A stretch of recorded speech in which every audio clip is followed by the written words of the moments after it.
kill, so brought in a couple of defensemen that have penalty killed in other situations.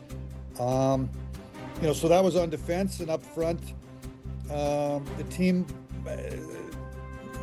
struggled on the power play probably till Kuzmenko got here at the trade deadline. So made a decision to re-sign Kuzmenko on a one-year deal, and then Corey Perry can help the power play. Both guys shoot right because everybody else shoots left. You're talking to Jim Hiller. It was important to find one righty, maybe two righties that can go in the power play. Corey Perry's a net front presence.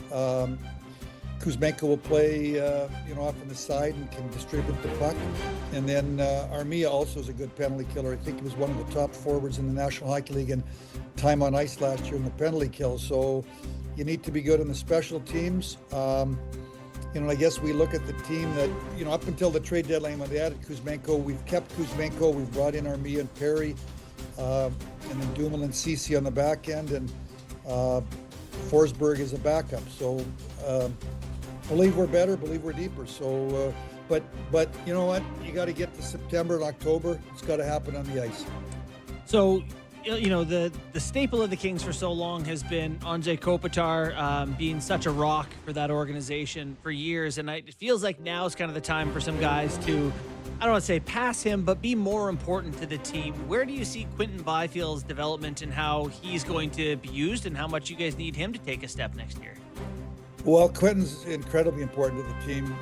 Like you said, Kopi's 37 years of age. He's going into the last year of his contract and make a decision at the end of the year, I guess. I talked to his agent, Pat Brisson, and we said we would talk, let's get through the year and see where he's at. Hopefully we have a good year, and he wants to come back. But in the meantime, Quinton Byfield is, he's a 6'4". He's a big centerman. He can skate. He's competitive.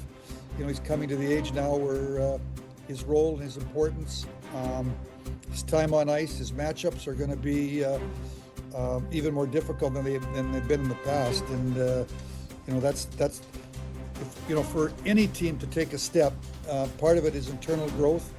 And Quinton Byfield is really important.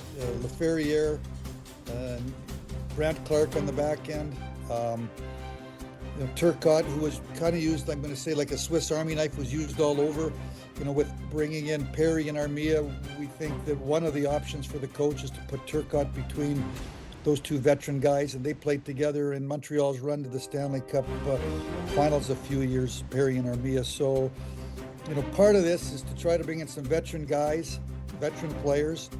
Brant Clark's going to play with a veteran player, on whether it's Dumoulin or Edmondson or Mikey Anderson. I'm not sure how the coach wants to play the three different pairs, but have some veteran players to play with the young players and help them grow into more important players on the team. And Quinton Byfield is probably the most important of all those because he's a center iceman and has the potential to be a number one or a number two at worst in this league.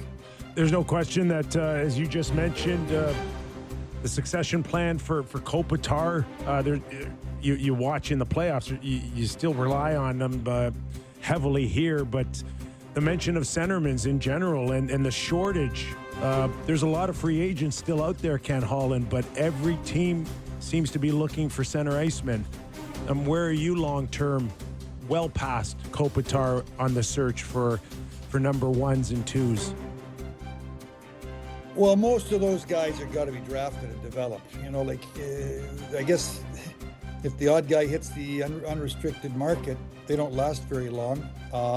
That's why Quinton Byfield is really important. That's why we need to develop Turcotte, see if he can kind of develop into going up the ladder.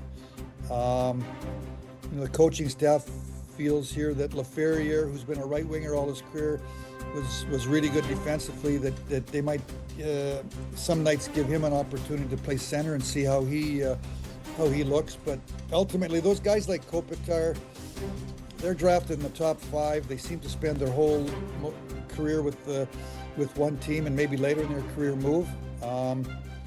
We'll see. I'm kind of focused on this year, but certainly long term, that's going to be Danault's 33, Kopitar's 37, and center ice positions are really important on the team. And for now we're in a good spot, but we'll see what we can do going forward. Ken, how does the success of the Florida Panthers change how you feel? Like, has your philosophy on team building changed over the years? I know a lot of teams now are looking at the Panthers and being like, oh, wow, they're heavy and they hit. Do we need to be like that? Does Florida's success in the playoffs change anything for you, or have you changed the way you like teams built over the years at all? Well, I've always liked big, heavy teams. I think if you look at the moves when I made in Edmonton, bringing in Hyman and Kane and Perry and Ekholm, great big guys that can play the game. So, we got a young player here, Liam Greentree, that's 6'3", 6'3.5", 215 pounds. I just met with him this morning. He's going to go back to, spend all summer. He's got another year of junior to go in the OHL.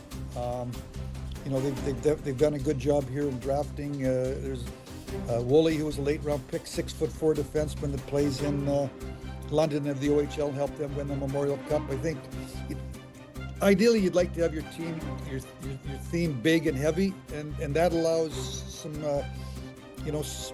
undersized players or smallish players to really have more room to be successful. So certainly the Florida Panthers have the blueprint right now. Great job by Bill Zito and his staff. They're big, they're heavy, they're hard. They go to the net hard.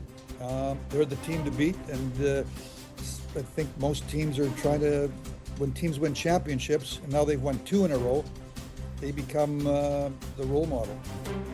Ken, before I think any team in the West can think about beating the Florida Panthers, in particular the LA Kings, I have to figure out a way to get through the Edmonton Oilers. So I assume you have all the secrets now moving forward. The next time that they meet, you basically took one away from them in Corey Perry. But besides Connor McDavid here, what are some of the things that could get them over the hump the next time they perhaps meet again? Well, first off, we're going to have to, have a good year and make the playoffs. I'm always nervous about making the playoffs. That's not a given. So, number one, you got to make the playoffs. And then, like I said, as I look at our team, part of this is, Dumoulin's a big guy. Perry's a big guy, goes to the blue paint. Armia's a bigger guy. Cody Ceci, we've tried to sign some people that are big people. Need some growth from our younger people, the guys that I'd mentioned, and then if everything goes good, when you get to the trade deadline, then you got to maybe try to make a move to add to it. But if you're going to be the last team standing, you got to be able to beat anybody, not just one team. But certainly Edmonton's gone to the finals 2 years in a row in the West, and they've shown that they're the best team in the West, and the West goes through Edmonton, but. That's a long, long way away. We're talking 8-9 months away. Ken, you gonna bother going back to the Okanagan now that